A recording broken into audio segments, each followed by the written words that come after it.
Selanjutnya, Tribuners Bupati Maluku Tengah selalu mangkir setiap diundang DPRD.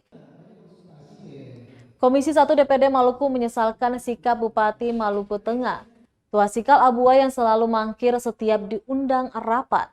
Kemarin, Rabu 23 Maret 2022, dia juga mangkir dalam rapat pengawasan di Kabupaten Maluku Tengah.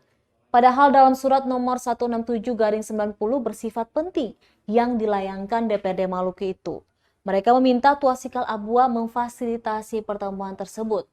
Diketahui pengawasan itu berkaitan dengan kegiatan-kegiatan yang didanai dengan APBD Provinsi Maluku dan APBN tahun anggaran 2021.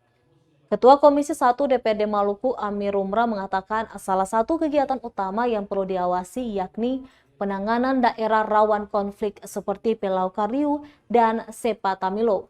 Selain itu, pengawasan terkait progres pembangunan 25 titik tower yang merupakan proyek Dinas Informasi dan Komunikasi Maluku Tengah, serta penyelesaian peraturan daerah tentang penetapan wilayah adat. Meski demikian, rapat pengawasan tersebut tetap berlangsung tanpa kehadiran Bupati.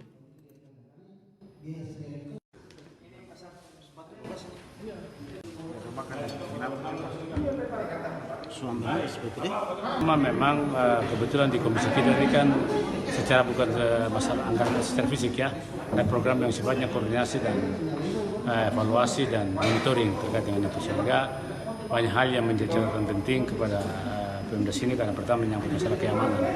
Keamanan kita lihat kasus seperti Kariu dan Pulau dan begitu juga Tamilo dengan Sepa dan ada juga termasuk ada batas wilayah Tanjung Sial dengan Tanjung Sial antara dengan SPP.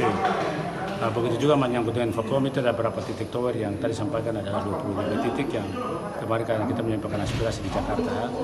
Itu juga dari 946 titik yang mereka rencana di Maluku dan sini mendapatkan itu dan kami harapkan itu bisa menjadi catatan penting. Terima kasih sudah nonton.